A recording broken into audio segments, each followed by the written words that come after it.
Kewirausahaan merupakan sebuah proses yang melibatkan penciptaan sesuatu yang baru melalui berpikir kreatif dan bertindak inovatif untuk menghasilkan peluang ekonomi. Menjadi seorang pengusaha tidak harus menunggu sampai dewasa. Saat ini sudah banyak anak-anak dan remaja yang mulai mengembangkan keterampilan berbisnis sejak dini, yang dikenal sebagai pengusaha cilik. Seorang pengusaha cilik umumnya memanfaatkan kreativitas dan peluang yang ada di lingkungan sekitar mereka untuk menghasilkan produk atau jasa. Contohnya seperti berjualan makanan ringan, aksesoris, kerajinan tangan, serta jasa seperti desain grafis atau pembuatan konten media sosial.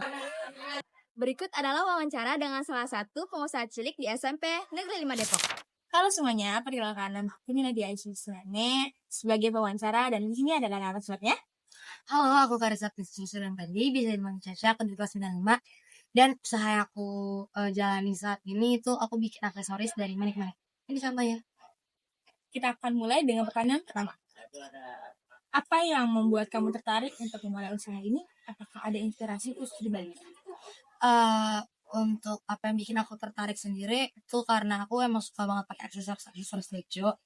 Dan kayak kalau misalnya aku beli terus bakal boros. Jadi akhirnya aku bikin sendiri. Nah, ketika aku bikin, aku nge-post di sosial media aku, ternyata banyak teman-teman yang mau. Akhirnya jadi aku jual, dan untuk inspirasi nggak ada sih. Jadi ini pure ide kamu Iya, sendiri. pure ide aku sendiri. Oke, berarti ini ada sebuah hobi lah ya. Iya, hobi. Kedua, tantangan terbesar apa yang kamu hadapi saat memulai usaha ini dan bagaimana cara kamu mengatasinya?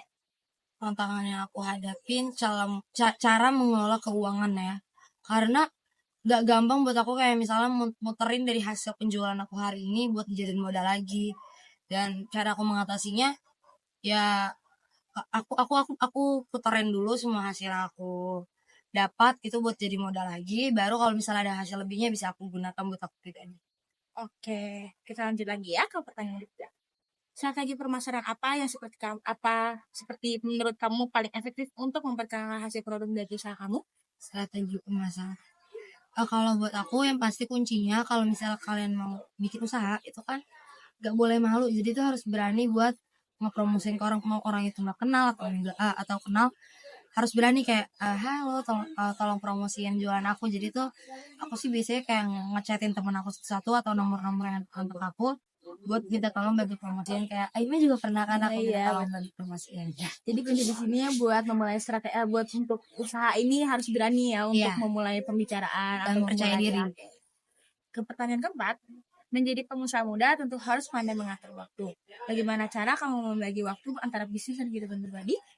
Kalau aku biasanya aku sortir, maksudnya mana yang harus cepet-cepet aku bikin, mana yang enggak. Dan kadang tuh kalau misalnya aku ngerasa udah full banget ordernya, biasanya aku tuh kayak bilang kayak sorry bisa estimasinya paling 3 atau 4 hari ya, karena aku juga harus ngebagi. Misalnya aku pulang sekolah aku belajar dulu, baru nanti aku mengerjakan orderan, terus baru lanjut aku bikin lagi. Udah sih habis itu aku tidur. Yang penting belajar harus udah ada jadwalnya ya, udah ada jadwalnya yang teratur gitu. Oke. Pertanyaan kelima, suatu bisnis juga membutuhkan modal. Bagaimana cara kamu mengelola keuangan agar tetap stabil? Oke, boleh aku cerita dari awal dulu ya. Oke, dari awal pertama modal aku itu cuma 5.000. Oke, hebat sekali. Jualan aku pertama itu kan aksesoris dari benang ya. Jadi emang bener kayak, dan benang itu termasuk murah. Jadi aku beli 5.000 dulu, itu dapat 4 warna. Terus nanti ada yang beli nih 5.000. 5.000-nya aku beliin lagi.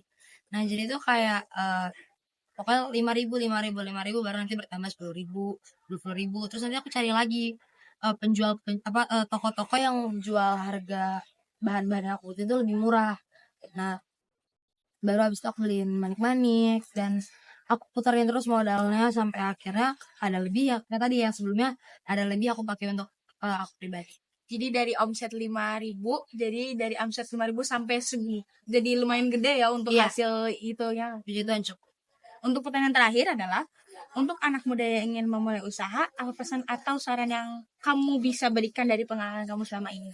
Yang pasti jangan malu dan harus percaya diri, karena nanti yang nikmatin hasilnya juga kalian sendiri.